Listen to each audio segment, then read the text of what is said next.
Start recording. Hi, I'm Bonnie Vandenberg. I'm the owner of Ask Ms. Bonnie, a positive discipline parenting site that helps people with resources, education, one-on-one help, consultations, and just overall support for the mission of positive discipline. In parenting, I train up classrooms. In fact, next week, I'm really excited. I'm going to be training up a preschool with 85 teachers. So I have a chance to really make a difference. So I do that work with the school system as well. And I wanted to run a PowerPoint and thank all my patrons and all my supporters, and most of all, thank each of you for playing a part in what I consider to be making the world a better place, which was always my goal anyways. That's always my biggest dream. So I'll be working out of Teaching Parenting the Positive Discipline Way, a large manual, and certified by Dr. Jane Nelson. I have 2 kids. They're right behind me, 34 years old and 29 years old. And hold on. Okay, thank you. That was not you guys. So I'm going to turn my phone over. There we go. And with that, I'm going to start my PowerPoint. If you can't see or hear it, please let me know. Just come off a mute and let me know. This is my new computer. First one. Here we go. Parenting the Positive Discipline Way. Ask Miss Bonnie is my business. It was started by my dear friend who passed away a year and a half ago, Chris Jung, who was working as an entrepreneur trying to get more ventilators for the pandemic problem. So I think of him all the time. He was the one who said, create this. It is the time to bring it virtually. I'm a parenting coach. I publish through Ask Ms. Bonnie with the Acorn newspaper in parenting support, and I'm certified by Dr. Jane Nelson. So our challenge, our daily challenge is always what other people say, where our children are at, and how we figure out what's right for our family at what time. What day is it? What year is it? This is kind of our life with children. I'm going to give a little bit of a background about positive discipline. Positive discipline parenting and classroom techniques never include any shame, blame, or pain. They're based on helping children feel a sense of capability and cooperation. Understanding that all our children's needs, this is what Lauren had mentioned, all our children's needs are really a communication for misbehavior. What are they trying to communicate to us? Do they need more attention? Do they need more control? Are they trying to get revenge in their actions? Are they just giving up? And I want to just mention that I've done an entire series with master classes. So those of you who are on my Ask Ms. Bonnie website, you now have access, Lauren, it has unlocked all the master classes.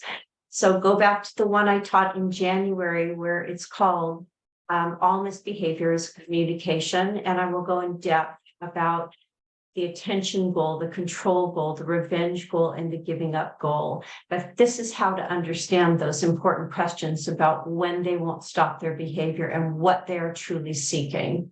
Because our children are not being a problem, they're having a hard time. So children are different. I always love to talk a little bit about temperament and age development. And so the temperament of our children really dictates so much about what's going on inside our children, how they see the world and approach the world, what children are thinking, feeling, and deciding about their safety in the world. And so the Pooh Bear explanation is just one that I love because everybody loves Pooh Bear, that little easy, mellow. I'm guessing that you all know this person in your family of origin, the one who is easy, adjustable, but also, you know, unreliable. But they could think outside the box. They were problem solvers. Then there was the little Tiggers, the charming ones, social and active, but yeah, you could not rely on them at all. They were unpredictable. You never knew what they were going to do. The Eeyore, I think of my own family, and I think that I have one of each of these in my own family of 4. Little Eeyore, somber and very cautious, more of a loner, and on the pessimistic side. And then Rabbit, that leader, that Fossy, kind of more stressed out, but very, very good-hearted. Children come out differently. And when you look at temperament, we have to look at what tools work for what kind of child. And this is where I have this wonderful job of listening to and loving your children so much and being able to connect you with those tools. Here are just a few positive parenting ideas for you. Deciding what you will do and not what you will make your child do. This is always bringing it back to us, our plan. And that was something that was mentioned a little bit ago, like always get ahead of it if you can. Follow through is important so children feel that safety. And so we know we're giving them that consistency. Positive timeouts, understanding that children and we do better when we and they feel better. So giving them time to cool off and how to make that happen. Again, I've created many videos. You just go onto my site, it's unlocked. And if you go back to positive timeout videos, also the masterclass on time to pause is wonderful with lots of good ideas. Creating routines with children, so getting them involved, one of our basic positive discipline principles. Taking time to train them, stop and say, when we go to the store, I need you to do this, then we're going to do that. And yay, thank you for helping me. Curiosity questions. We know that children who are asked those clue questions, like what would happen if you turn that wheel? Or how might you approach this? What would be the best way to work this with your sister so you can get along? We know that those children do better longitudinally as adults. They learn to problem solve and they critically think better. So the next one is limited choices, language of firmness. The next one is 10 words or less. We yak a lot. We want to tell kids a lot. So bringing it down to 5 or 10 words at the very most gives them clear expectations. And reflective listening when you ask them what's going on and then giving it back to them so that they can hear what it was, what their intention was, and then you have a better chance of making it teachable.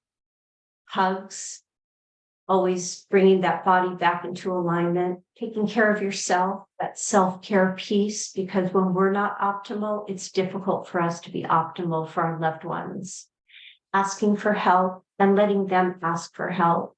Creating a game with your children and doing it with them, inviting their cooperation. I'll talk more about this in a few moments about the language of firmness. So being kind and firm, because firm is kind, firm is realistic, firm is letting them know what you expect. For our younger children, distraction and redirection. They want to climb, don't climb, don't climb, don't climb. They keep hearing climb. Let them know what to do. Oh, that's right. You can climb here. This is for sitting. Tell them what they can do and not what they can't do. Those are just a few positive parenting ideas. For kids ages 1 to 3, and certainly Sima for your little precocious one, what you want to do to elicit positive discipline with them is get down to their eye level with kindness. Make sure you've got that one-on-one time. Empathize if they are not getting what they want or feeling like they're not understood. Tell them in short phrases and show them non-verbally what's happening and what they can do, not what they can't do. This going back to that one for a moment. If I can, no, I can't. Let's see. Here we go. New computer. Sorry. Going back to this one, it works with our brain development in the frontal lobe of the regions. We want to make sure that we understand that children under the age of about 4 to 6 cannot understand the concept of no in the same way that we understand it. They understand that they shouldn't do it, but they don't know how to switch it to what they should do or what they can do. And so it's always like, how can they get attention by doing something that you don't want them to do? We want to switch it to giving them power through doing what is the right thing to do. For kids ages 4 to 8, always start with empathizing, what we talk about with validating feelings, but then use those tools that take it off of you, like I was talking to you about, Jenny. Use a timer, limited choices, clear expectations, encourage that redo. Took out one of my favorite little tools, get them an eraser and say, oh, that was a big mistake. Let's erase it and try again. What do you think we can do next time? Or what can we do this time so that your sisters don't get hurt? So that this, whatever it is, one-on-one time fills children up. Routines to teach over and over, put those routines on the wall, or just make it bedtime first. We do this, then we do this. As children get older, it is 4 to 8 years old. It's so good to put it on the wall and have it go down like this and check it off and let them feel empowered by it, and then model. Okay, the Ask Miss Bonnie parenting tip, those curiosity questions, those telling parents versus the asking parent. The telling parent, feel when somebody is constantly telling you what to do. Remember, these are little people and they're making up their mind about their own self-worth and their own self-esteem. So as a parent, having to say this over and over because your child isn't listening is not an effective way to do it, and doesn't feel good as a parent either. So I'd like to introduce these curiosity questions to you. The telling parent, take a shower, do your schoolwork, stop fighting with your brother.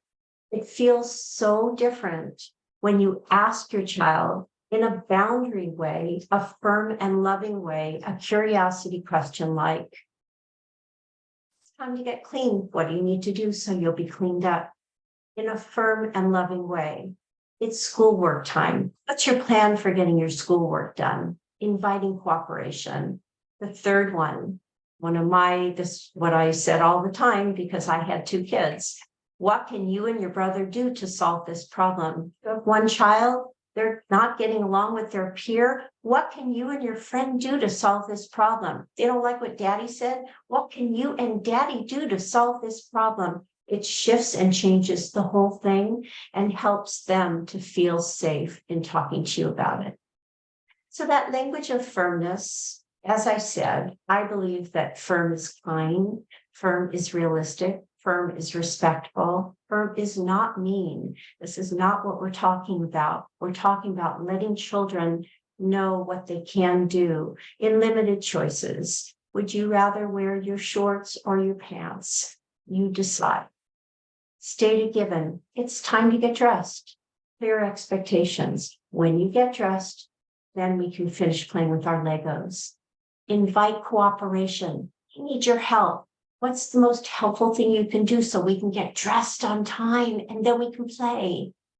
It's the question.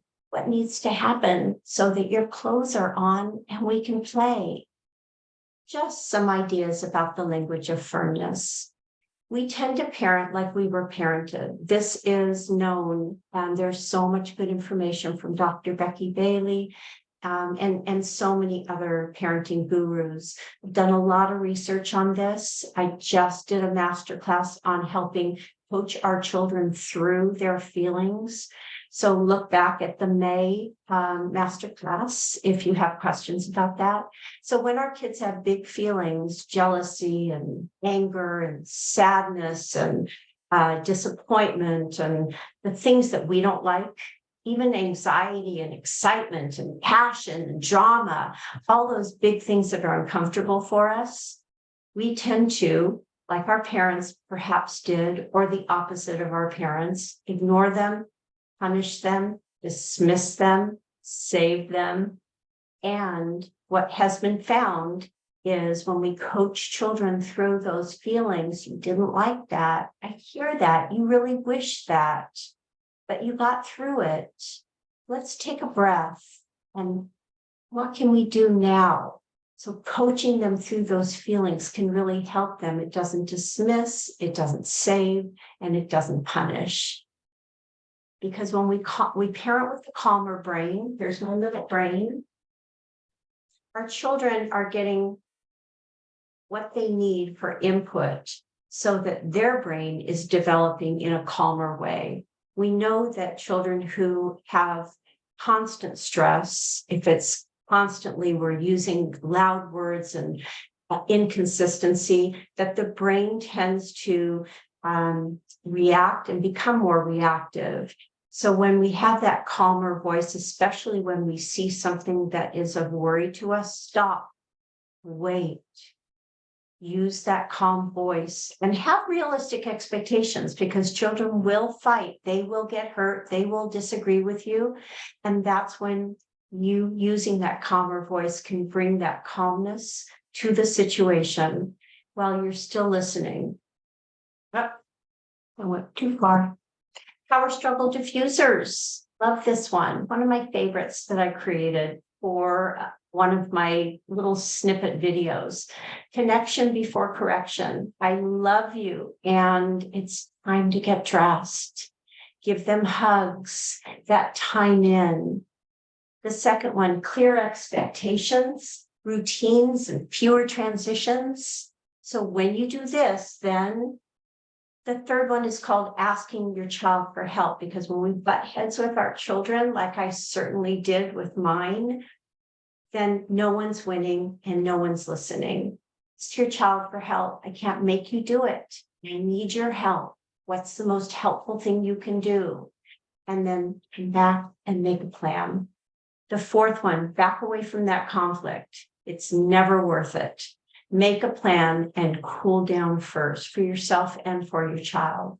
And the fifth one is be consistent, use fewer words, and take time to teach in your words.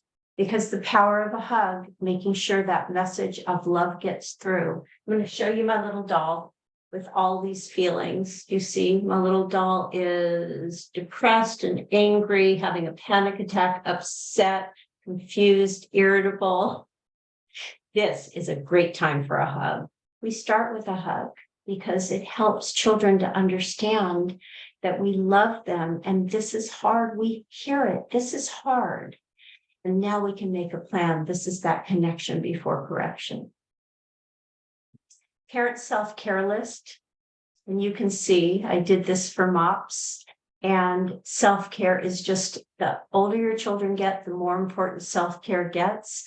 Ask for help for yourself. Take a pause yourself. Prioritize you on the list. Balance and rebalance because their needs are constantly changing.